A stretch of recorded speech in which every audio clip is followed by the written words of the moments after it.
ముఖ్యంగా నా మీద వైసీపీ నాయకుల మీద కానీ కార్యకర్తల మీద కానీ దాడులు జరుగుతున్నాయి. మా వ్యాపారాలు మూలంగా తీసుకొని నాకు ఒక రోడ్డు మెటల్ క్వారీను క్రషరు ఉంది. ఇది ముందు సంవత్సరం ఇదే నెలలో 30వ తేదీన మైన్స్ అండ్ జియాలజీ వాళ్ళు వచ్చి సర్వే చేసి నాకు రిపోర్ట్ ఇచ్చినారు. తర్వాత నాకు షోకాజ్ నోటీస్ ఇచ్చిన తర్వాత నేను దానికి రిప్లై ఇస్తూ నేను ఏదైతే మీరు క్వాంటిటీ చూపించినారో అవన్నీ కంప్లీట్గా నేను కట్టానని చెప్తే కూడా వాళ్ళు వినుకోకుండా నా మీద దగ్గర 12,84,00,000 రూపాయలకు పెనాల్టీ వేశారు. వేసిన తర్వాత నేను హానబుల్ హైకోర్టుకు పోయినాను. కోర్టులో ఏదైతే నా మీద పెనాల్టీ వేసినారో దాన్ని క్యాన్సిల్ చేయించుకొని సెట్ సైడ్ చేయించుకొని నాకు నేను ఏదైతే మీరు చూపించినారో ఇంత క్వాంటిటీకి నేను మోసం చేసినాను, దొంగిలించినాను అని మీరు ఏదైతే చెప్పారో ఆ క్వాంటిటీకి నేను కంప్లీట్గా నేను కట్టానని ప్రూఫ్తో సహా మైన్స్ డిపార్ట్మెంట్లో మార్చిలో నాకు ఫుల్ కోర్టు నుంచి ఆర్డర్ వచ్చిన తర్వాత ఇచ్చాను. అయినా కూడా నాకు మిషన్ కానీ పర్మిట్లు కానీ ఇవ్వకోకుండా నన్ను వేధించినారు. ఈ మార్చి నెలాఖరు నుంచి గత సంవత్సరం నుంచి ఈ రోజు వరకు ఇదే వేధింపులు. మార్చిలో నేను ఏదైతే కోర్టు ఆర్డర్ తీసుకొని పోయినానో దాని తర్వాత కూడా నాకు ఏ పర్మిట్లు ఇవ్వలేదు. మళ్ళీ నేను కంటెంప్ట్ వేసాను. డిపార్ట్మెంట్ మీద కంటెంప్ట్ వేసిన తర్వాత కంటెంప్ట్ అది సీరియస్ అయ్యి ఫామ్ 1 రిలీజ్ అయింది డిపార్ట్మెంట్ మీద. పర్సనల్ అపీరియన్స్ వాళ్ళకి ఏదైతే వచ్చిందో డిపార్ట్మెంట్కి తర్వాత నాకు ముందు నెల 16వ తేదీన నాకు క్రషరు, పర్మిట్స్, మిషను రిలీజ్ చేసినారు. రిలీజ్ చేసి 20 రోజులు 15 రోజులు కూడా కాలేదు. ఎందుకంటే నాకు ఇక్కడ విత్ ప్రూఫ్తో కరెంటు నాకు ఇచ్చింది 12వ తేదీ కరెంట్ ఇచ్చినారు ఈ నెల.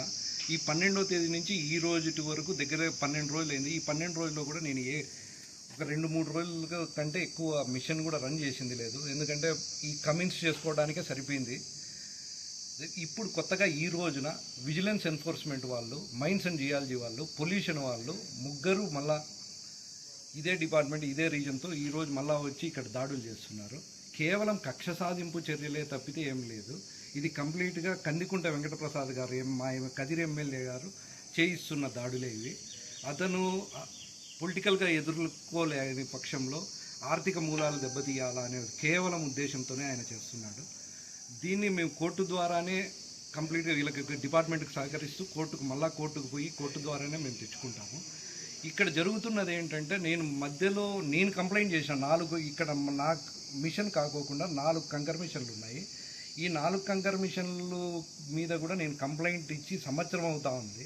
వాళ్ళకు కూడా ఇన్స్పెక్షన్ చేయండి అని. వాళ్ళకి ఇన్స్పెక్షన్ చేయకపోగా వాళ్ళందరూ సిండికేట్ అయ్యి ఆ 4 కంకర్ మిషన్లు సిండికేట్ అయ్యి 5,000 రూపాయలతో 20 mm ఎంశాండ్ 4,000 చిల్లరతోనూ అమ్ముతున్నారు.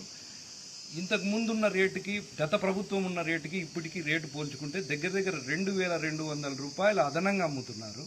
ఈ అదనంగా అమ్ముతున్న డబ్బు ఎక్కడికి పోతా ఉందో నాకు తెలియడం లేదు.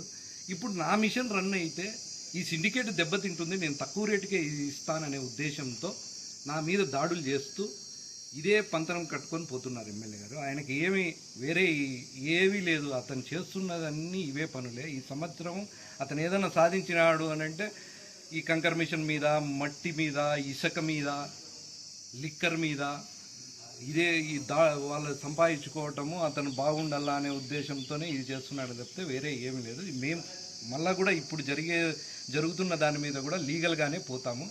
ఈవెన్ ఎమ్మెల్యే గారు 150 ఎకరాలు నేను కబ్జా చేసినానని లెటర్ పెట్టాడు. దానివల్ల నాకు, నా ఫ్యామిలీకి కానీ నాకున్న పర్సనల్ డ్యామేజ్ అయింది. దీని మీద నేను ఎమ్మెల్యే గారి మీద డిఫర్మేషన్ సూట్ అయిపోతున్నాను. నోటీసు కూడా రేపు సర్వ్ చేస్తాను ఎమ్మెల్యే గారికి. సర్వ్ చేసి డిఫర్మేషన్ సూట్ వేస్తాను అతని మీద.